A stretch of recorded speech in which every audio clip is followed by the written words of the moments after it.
Hi friends, welcome to Zaag kitchen. இன்னைக்கு நம்ம Zaag kitchenல பார்க்க போறது மணமணக்கும் mushroom dum biryani ரெசிபி தான் பார்க்க போறோம். இந்த mushroom dum biryaniயை வீட்ல உள்ள குறைஞ்ச பொருட்களை வச்சு ரெஸ்டாரன்ட் ஸ்டைல்ல அரிசி குழஞ்சிராம ரைஸ் உதிரியா ரொம்ப ஈஸியா சிம்பிளா செஞ்சிரலாம். இதோட டேஸ்ட் வந்து சூப்பரா இருக்கும். இத பிகினர்ஸ் கூட ஃபெயிலியர் ஆகாம ரொம்ப குயிக்கா ஈஸியா செஞ்சிரலாம். வாங்க ஃப்ரெண்ட்ஸ், இந்த டேஸ்டியான மஷ்ரூம் தம் பிரியாணி எப்படி செய்யுதுன்னு பார்க்கலாம்.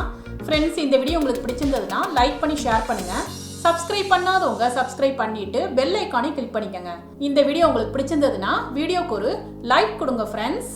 மஷ்ரூம் பிரியாணி செய்யறதுக்கு என்னென்ன பொருட்கள் தேவைங்கிறத பார்த்துடலாம். 5 மஷ்ரூம் எடுத்திருக்கேன். உங்களுக்கு எவ்வளோ தேவையோ அந்த அளவுக்கு நீங்கள் எடுத்துக்கலாம்.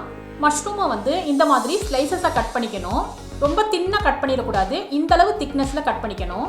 நான் 5 மஷ்ரூமையுமே இந்த மாதிரி கட் பண்ணிட்டேன். பாஸ்மதி ரைஸ் காப்படி, அதாவது 400 கிராம் எடுத்திருக்கேன். நீங்கள் பாஸ்மதி ரைஸ்க்கு பதிலாக பச்சரிசி வேறு எந்த ரைஸ்னாலும் நீங்கள் எடுத்துக்கலாம். இப்போ இதை 2-3 டைம்ஸ் நல்லா வாஷ் பண்ணிவிட்டு அரிசி முழுகிற அளவுக்கு தண்ணியை சேர்த்துட்டு ½ அன் ஹவர் நம்ம வந்து சோக் பண்ணி வச்சிடணும். நெக்ஸ்ட்டு முக்கியமான மசாலா பொருட்களை மட்டும் பார்த்துடலாம். ஒரு ஆனியனை ஸ்லைசஸாக கட் பண்ணி வச்சுருக்கேன். இஞ்சி பூண்டு பேஸ்ட் 1½ டேபிள் ஸ்பூன், பச்சை மிளகா 3, ஒரு சின்ன டொமேட்டோவை ஸ்லைசஸாக கட் பண்ணியிருக்கேன். தயிர் 200 கிராம் எடுத்திருக்கேன். கொஞ்சம் கொத்தமல்லி, கொஞ்சம் புதினா கட் பண்ணி வச்சுருக்கேன். கொஞ்சம் போதும். இப்போ பிரியாணியை தாளிச்சிடலாம். ஒரு பேனில் 3 டேபிள் ஸ்பூன் ஆயில் ஆட் பண்ணிக்கணும். 1 டேபிள் ஸ்பூன் நெய் சேர்த்துக்கணும். ஃப்ரெண்ட்ஸ், நீங்கள் நெய்க்கு பதிலாக ஆயில் கூட நீங்கள் சேர்த்துக்கலாம். இப்போ இது சூடானதும் மசாலா பொருட்கள், அதாவது பேலீஃப் 1, பட்டை 1, கிராம்பு 3, ஏலக்காய் 3, ஸ்டார் அனைஸ் 1, மிளகு 10 and Shahi jeera 1 teaspoon. Friends, நீங்கள் ஷாஹி ஜீராக்கு பதிலாக சாதா ஜீரகம் கூட நீங்கள் சேர்த்துக்கலாம். இப்போ இது எல்லாத்தையுமே ஆயிலில் சேர்த்துக்கிறேன். இது கொஞ்சம் பொரியட்டும். அடுப்பை வந்து லோ டு மீடியம் ஃப்ளேமில் வச்சுக்கணும். இது நல்லா பொரிஞ்சதும் இப்போ இதில் நம்ம எடுத்து வச்சுருந்த ஆனியன் ஆட் பண்ணிக்கலாம். ஆனியனை வந்து நல்லா கோல்டன் ப்ரௌனாக ஃப்ரை பண்ணிக்கணும். ஆனியன் வந்து நல்லா ஃப்ரை ஆகிடுச்சு. இதிலேருந்து கொஞ்சம் ஆனியனை மட்டும் தனியாக எடுத்து ஒரு பிளேட்டில் வச்சுக்கிறேன். இப்போ இதில் இஞ்சி பூண்டு பேஸ்ட் அண்டு பச்சை மிளகா சேர்த்துக்கணும். இஞ்சி பூண்டோட பச்சை வாசம் போகிற அளவுக்கு நம்ம வதக்கணும். இப்போ இதில் கட் பண்ணி வச்சுருந்த தக்காளியை வந்து சேர்த்துக்கணும். கொஞ்சம் கொத்தமல்லி, கொஞ்சம் புதினா, இது ரெண்டையும் சேர்த்துக்கணும். ஒரு 3 நிமிஷத்துக்கு தக்காளியை வந்து நல்லா வதக்கிக்கணும். அடுப்பை வந்து லோ ஃப்ளேமில் வச்சுக்கணும். தக்காளி நல்லா வதங்கிடுச்சு. இப்போ இதில் இன்னும் கொஞ்சம் மசாலா பொருட்களை சேர்த்துடலாம். அடுப்பை வந்து லோ ஃப்ளேமில் வச்சுட்டு காஷ்மீரி சில்லி பவுடர் 1 டீஸ்பூன், நீங்கள் நார்மல் மிளகாய் தூள் சேர்க்குறதா இருந்தால் 3/4 டீஸ்பூன் சேர்த்துக்கங்க. மல்லித்தூள் ½ டீஸ்பூன், மஞ்சள் தூள் 1/4 teaspoon, garam masala 1/4 teaspoon, biryani masala 1 teaspoon. Biryani masala optional தான் ஃப்ரெண்ட்ஸ், உங்களுக்கு தேவையில்லைன்னா நீங்கள் ஸ்கிப் பண்ணிக்கலாம். இது எல்லாத்தையும் சேர்த்து நல்லா மிக்ஸ் பண்ணிக்கணும். இப்போ இதில் தயிர் சேர்த்து நல்லா கலந்துக்கலாம். ஃப்ரெண்ட்ஸ், தயிரை சேர்த்து கலக்கிறப்போ அடுப்பை வந்து கண்டிப்பாக லோ ஃப்ளேமில் தான் வச்சுக்கணும், இல்லைன்னா தயிர் திரிஞ்சிரும். இப்போ இதில் 1 டேபிள் ஸ்பூன் கல் உப்பு சேர்த்துக்கிறேன். நீங்கள் சால்ட் கூட சேர்த்துக்கலாம். நல்லா மிக்ஸ் பண்ணிவிட்டு 2 மினிட்ஸ் மட்டும் குக் பண்ணிக்கலாம். இப்போ பார்த்தீங்கனாலே தெரியும் மசாலா நல்லா குக் ஆயிருச்சு.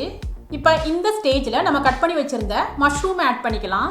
மஷ்ரூமை சேர்த்துட்டு இந்த மசாலாவோட நல்லா கலந்து விட்டுக்கணும். இந்த மஷ்ரூம் குக் ஆகிறதுக்காக ½ கப்பு மட்டும் தண்ணி ஆட் பண்ணிக்கிறேன். ஃப்ரெண்ட்ஸ், மஷ்ரூமை வந்து ரொம்ப குக் பண்ணிட வேண்டாம். 3 to 4 மினிட்ஸ் மட்டும் மஷ்ரூமை குக் பண்ணால் போதும். இப்போ நம்ம கிரேவிலேருந்து ஆயில் வந்து செப்பரேட்டாக பிரிஞ்சு வந்திருக்கு. மஷ்ரூம் நல்லா குக் ஆகிடுச்சு. லாஸ்ட்டாக 1 டேபிள் ஸ்பூன் லெமன் ஜூஸ் மட்டும் ஆட் பண்ணிக்கிறேன். நல்லா கலந்துக்கணும்.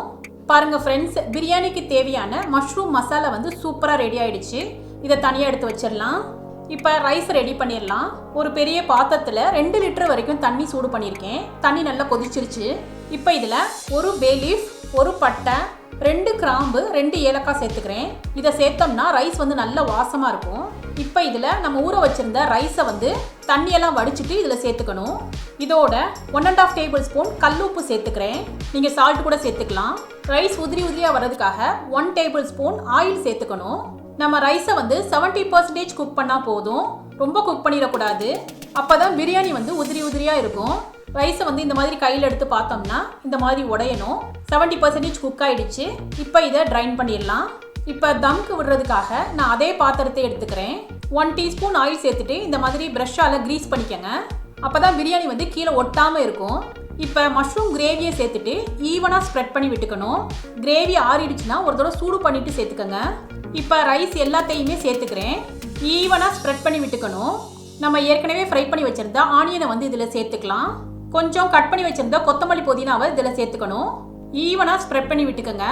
2 பச்சை மிளகாவும் சேர்த்துக்கிறேன். பிரியாணியோட ஃப்ளேவர் அண்ட் கலருக்காக கொஞ்சமாக குங்குமப்பூவை பாலில் சேர்த்து ஊற வச்சுட்டு இப்போ இதில் சேர்த்துக்கிறேன். பிரியாணியோட வாசத்துக்காக 1 tablespoon rose water add பண்ணிக்கிறேன். நீங்கள் கேவரா வாட்டர் கூட நீங்கள் சேர்த்துக்கலாம். லாஸ்ட்டாக 1 டேபிள் ஸ்பூன் நெய் ஆட் பண்ணிக்கிறேன். ஃப்ரெண்ட்ஸ், ரோஸ் வாட்டர் அண்டு நெய் எல்லாம் ஆப்ஷனல் தான். உங்களுக்கு சேர்க்க விருப்பம் இல்லைன்னா நீங்கள் ஸ்கிப் பண்ணிக்கலாம். இப்போ இதை அலுமினியம் ஃபாயிலால் கவர் பண்ணிக்கிறேன். நீங்கள் காட்டன் டவலால் கூட நீங்கள் கவர் பண்ணிக்கலாம். லிட்டால் க்ளோஸ் பண்ணிவிட்டு அடுப்பில் வந்து ஒரு பழைய தோசைக்கல்லை நான் ப்ளேஸ் பண்ணியிருக்கேன். அடுப்பை வந்து லோ ஃப்ளேமில் வச்சுட்டு நம்ம பிரியாணி பாட்டை வந்து இதில் வச்சுக்கணும். இப்போ இதை 15 மினிட்ஸ் நம்ம வந்து தம்க்கு விட்டுடலாம். அடுப்பை அமர்த்திட்டு 5 மினிட்ஸ் மட்டும் ரெஸ்ட்டில் வச்சிடணும். கண்டிப்பாக ரெஸ்டிங் டைம் கொடுக்கணும் ஃப்ரெண்ட்ஸ். இப்போ 5 மினிட்ஸ் ஆயிடுச்சு. நம்ம பிரியாணி பாட்டை வந்து ஓப்பன் பண்ணிடலாம். மஷ்ரூம் பிரியாணி கமகமன்னு வாசம் வருது. கீழேருந்து எடுத்து லைட்டாக மேலே திருப்பி விட்டுக்கணும். ரைஸ் நல்லா உதிரியாக இருக்குது. மஷ்ரூமும் நல்லா குக்காக இருக்குது. மணமணக்கும் மஷ்ரூம் பிரியாணி பெர்ஃபெக்டாக வந்திருக்கு. இதை எல்லோரும் லைக் பண்ணி சாப்பிடுவாங்க. ஃப்ரெண்ட்ஸ், இந்த டேஸ்டியான மணமணக்கும் மஷ்ரூம் பிரியாணி ரெசிபி உங்களுக்கு பிடிச்சிருந்ததுன்னா நீங்கள் ட்ரை பண்ணி உங்கள் எக்ஸ்பீரியன்ஸை கமெண்ட்டில் ஷேர் பண்ணுங்கள். சுவையான சமையல், சுகமான வாழ்வு. தேங்க்யூ.